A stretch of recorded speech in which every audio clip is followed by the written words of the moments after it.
A universal dream, Spiritual Pilgrim Discovering New Worlds.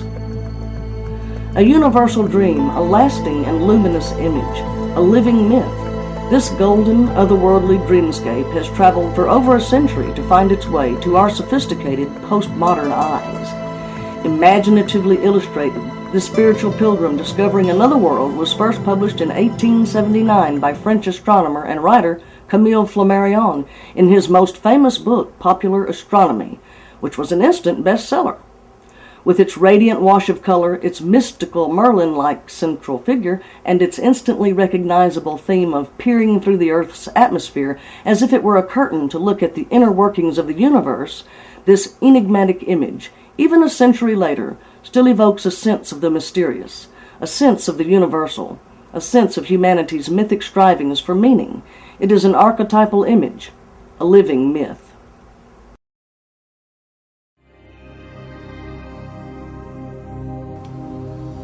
Seeking knowledge from the cosmos has been an unwavering and unbounded human endeavor whose once upon a time mythical and magical musings have now become the providence of advanced astronomical research.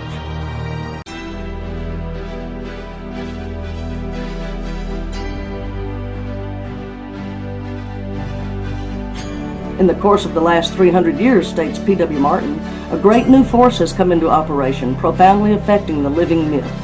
This force is science, the free search for truth.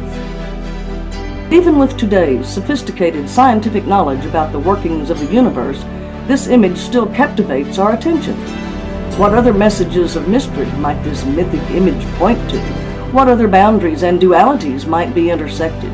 What additional information can be observed in the pilgrim's symbolic message? Looking at the composition with a Jungian approach, we find that a mythical and alchemical structure, as suggested by the symbols, is the catalyst that energizes our attention still today. The composition behaves like a myth, giving it the versatility of a template, and thereby opening its range beyond that of art lovers or students of alchemy. The message is enduring and universal, but also metaphorically gives birth to new insights and new ways of thinking. A Jungian interpretation of The Spiritual Pilgrim Discovering a New World shows that the symbolic meanings provide a mythic and alchemical underpinning, but also point specifically to the concepts of borders and dualities.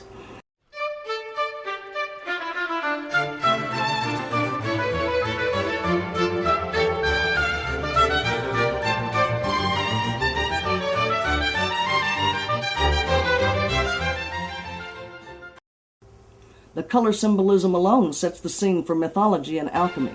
Our eyes are captured by the iridescent colors and drawn to the rich symbolic golds and blues, the fragment of deep red powerfully used, the red countered by a sprinkling of cool green.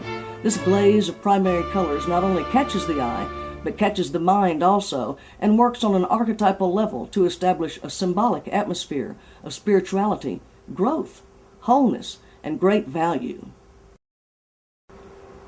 Gold is the symbol of the sun, of the goodness of God, of treasure in heaven. Gold is the color of spiritual achievement, of ripe harvests, or of the good lot.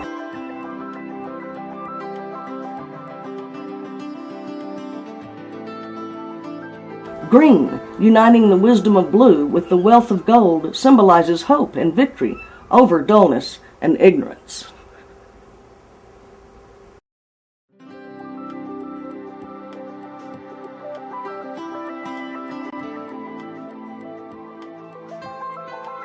On the color blue, Duma continues, blue invokes dreamlike states.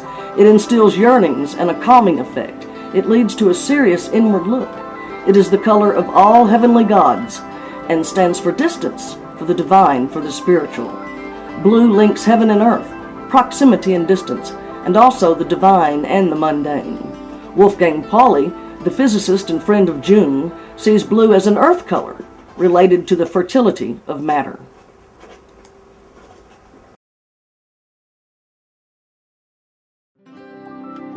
Red invokes the feelings of faith, fulfillment, and love, as well as the rubedo, or great work stage of alchemy. The red robe invokes a blazing flame striving towards heaven and towards the divine. Having reached the rubedo stage and now infused with life force and energy, faith and love, the alchemist pilgrim continues the great work.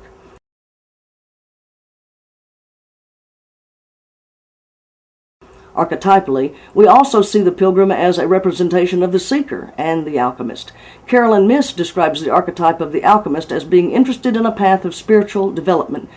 The seeker, adds Myss, refers to one who searches on a path that may begin with earthly curiosity, but has at its core the search for God and/or enlightenment. But we can go deeper into the meaning by looking at the symbolic nature of the individual objects in the composition. Starting in the uppermost right of the composition, we find a personified sun with a smiling golden face. The sun is the provider of life, our source of energy, our personal star. The sun may be a symbol of the self, of intelligence, as distinct from intuition, claims Eric Ackroyd in Myths, Dreams, Symbols, the unconscious world of dreams. Adjacent to the sun is a golden crescent moon, again personified. The state of Luna indicates the queen and is the equivalent of the illuminative way, the highest point which the mystic can attain. We see in the middle of the composition an oversized tree. The size of the tree and its central location indicates the motif of the world tree, an alchemical symbol of the self as connected to spirit and matter. The alchemist saw the union of opposites under the symbol of the tree.